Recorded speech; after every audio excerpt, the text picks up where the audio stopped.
Assalamualaikum warahmatullahi wabarakatuh. Kami dari kelompok 2, kelas manajemen paralel, akan mempresentasikan tentang sumber dan metode inovasi. Kelompok kami terdiri dari 6 orang. Yang pertama saya Ignantia NPM 30, kemudian Maesaroh NPM 74, Vini NPM 99, Agus Nur NPM 194, Jatmiko Heru NPM 198, dan Dewi Sari NPM 1601010219.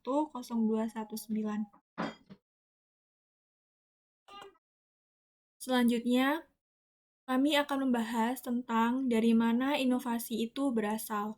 Jadi, suatu inovasi dapat berasal dari berbagai alasan ataupun latar belakang. Misalnya, peristiwa yang tidak terduga yang dapat berupa kegagalan ataupun keberhasilan. Kemudian, sumber lainnya dapat berasal dari adanya perubahan persepsi, yaitu persepsi mengenai produk yang baik dan tidak baik dari segi lingkungan, agama, selera, dan tren. Juga pengetahuan dan teknologi yang baru. Selanjutnya, mengapa kita harus berinovasi? Jadi, kita harus berinovasi karena permintaan pasar berubah dengan cepat. Kemudian, daur hidup produk berubah menjadi sangat pendek. Karena itu, jika suatu perusahaan berhenti berinovasi karena merasa produknya sudah cukup baik dan cukup punya pengalaman menguasai pasar sejak 10 perkembangan kondisi eksternal sebagaimana pentingnya ide baru dari internal perusahaan. Untuk slide selanjutnya akan dilanjutkan oleh teman saya. Terima kasih. Baik, saya akan melanjutkan presentasi selanjutnya mengenai tipe inovasi.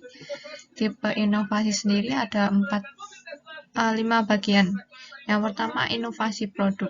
Inovasi produk ini melibatkan pengenalan barang baru, pelayanan baru yang secara substansial meningkat. Contohnya HP, komputer, dan kendaraan yang setiap tahunnya selalu memiliki perbaruan dari segi fitur maupun model HP tersebut, komputer atau kendaraan tersebut. Yang kedua, inovasi proses melibatkan implementasi peningkatan kualitas produk yang baru atau pengiriman barangnya. Kemudian inovasi pemasaran itu yaitu mengembangkan metode mencari pasang pasar baru dengan meningkatkan kualitas desain, pengemasan, dan promosi. Yang keempat, inovasi organisasi terkait kreasi organisasi baru, praktek bisnis, cara menjalankan organisasi atau perilaku berorganisasi. Yang terakhir, inovasi model bisnis mengubah cara bisnis berdasarkan nilai yang dianut. Inovasi karakteristiknya ditentukan oleh pasar dan bisnis tersebut. Selanjutnya, penyebab pergeseran tren dari closed innovation menjadi open innovation. Yang pertama, meningkatnya pekerja terlatih atau trained worker yang dapat bekerja berpindah-pindah. Yang kedua, meningkatkan lembaga penelitian maupun lembaga pendidikan yang melakukan riset yang applicable.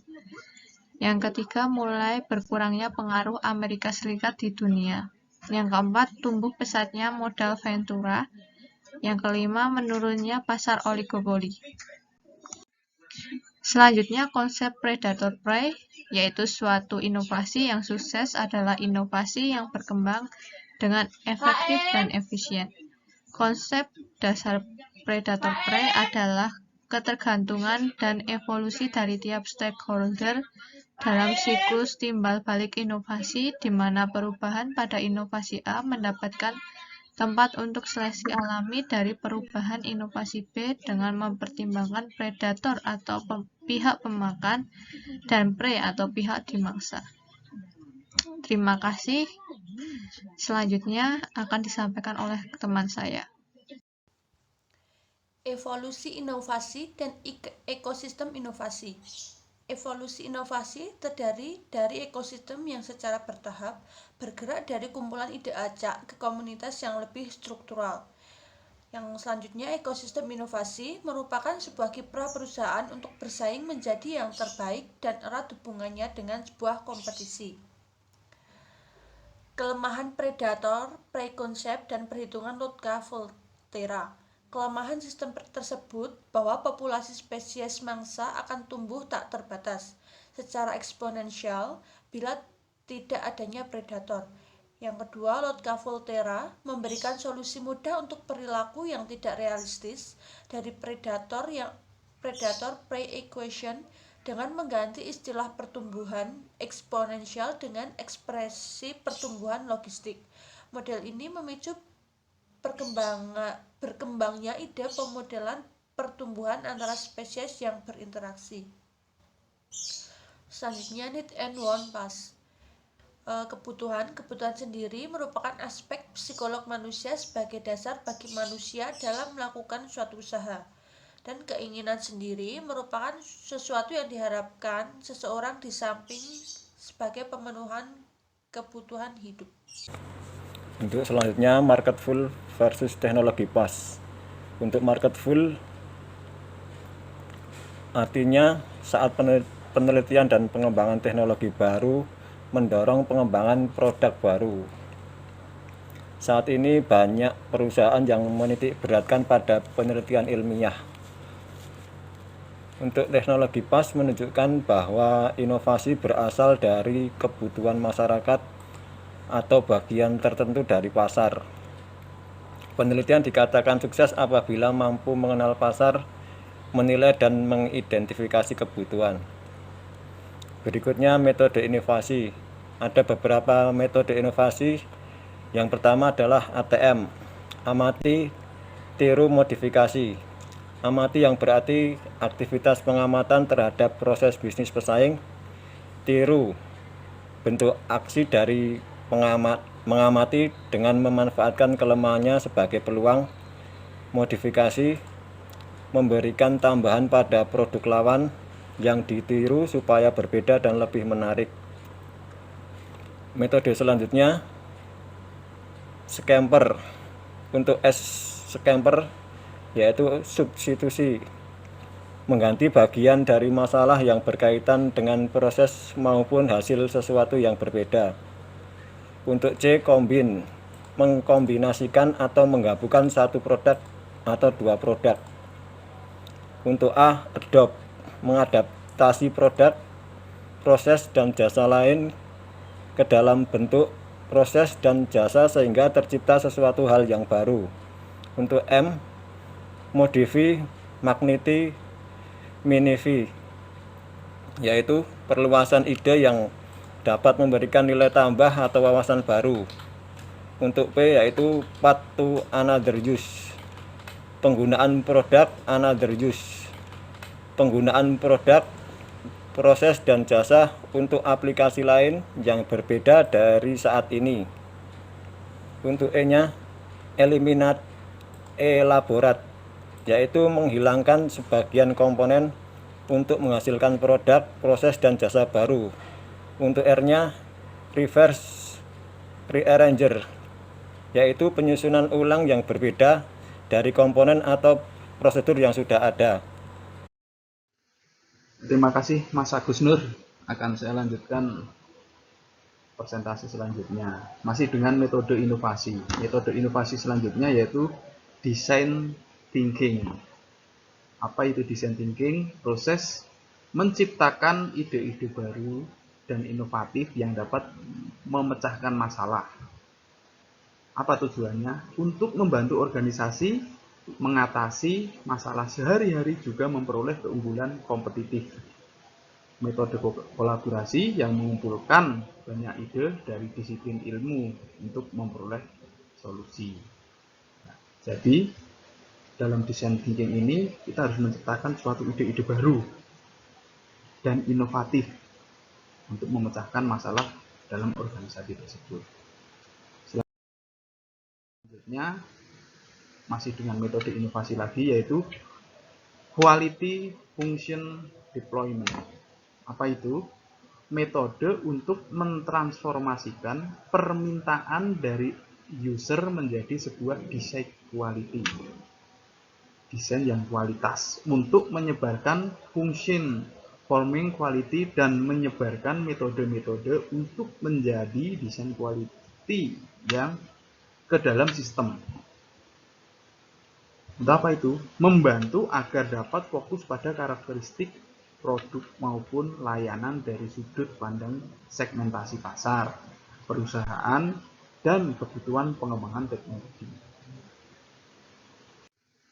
Selanjutnya ada state of the art ICT innovation. Yang pertama, Internet of Things, merupakan pergeseran paradigma baru di bidang teknologi informasi yang terdiri dari artificial intelligence, robotik, sensor, dan kontrol software.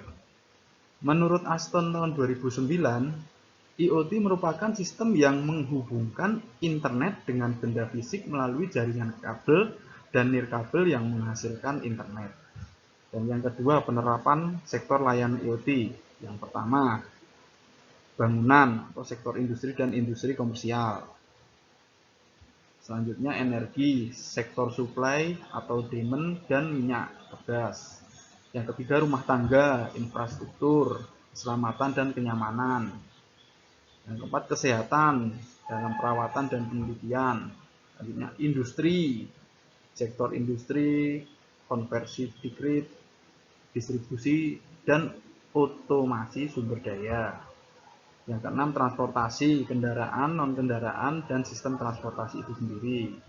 Ketujuh, perdagangan, toko, perhotelan, specialty. Yang kedelapan, keamanan, sistem keamanan, layanan darurat, infrastruktur umum, peralatan, dan surveillance. Yang kesembilan, teknologi dan jaringan, sektor jaringan, perusahaan, dan jaringan publik. Selanjutnya akan dilanjutkan oleh Mbak Dewi. Silahkan Mbak Dewi. Baik, saya akan melanjutkan presentasi dari teman-teman yang yaitu cara kerja dari IoT. Nah, ya, cara kerja IoT ini cara penyimpanan pengumpulan data. Kemudian remote controlnya itu seperti smartphone akan mengontrol jalannya IoT yang dibantu internet untuk menyediakan platform konektivitas. Nah, kemudian router atau gateway menyambungkan alat IoT menggunakan jaringan internet sehingga ribuan alat akan terkoneksi satu sama lainnya. Kemudian tantangan penerapan IoT ini yang pertama adalah skalabilitas, yang kedua adalah self-organizing, kemudian volume data, kemudian interpretasi data, dan yang terakhir adalah kompleksitas software. Kemudian selanjutnya adalah revolusi industri 4.0. Pengertiannya adalah merupakan konsep umum yang menghubungkan manufaktur dengan unsur kecerdasan taktis yang menggunakan IoT, teknologi cloud and big data yang canggih. Kemudian dalam menghadapi revolusi industri 4.0, konsekuensinya diperlukan pendekatan dan kemampuan baru untuk membangun sistem produksi yang inovatif dan berkelanjutan. Nah, tujuannya adalah shorten time to market yang bertujuan untuk mempersingkat siklus inovasi.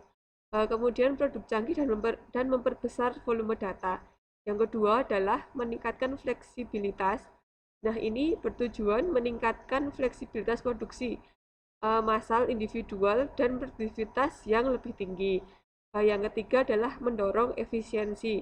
Nah, ini diharapkan efisiensi energi dan sumber daya lebih ditingkatkan lagi.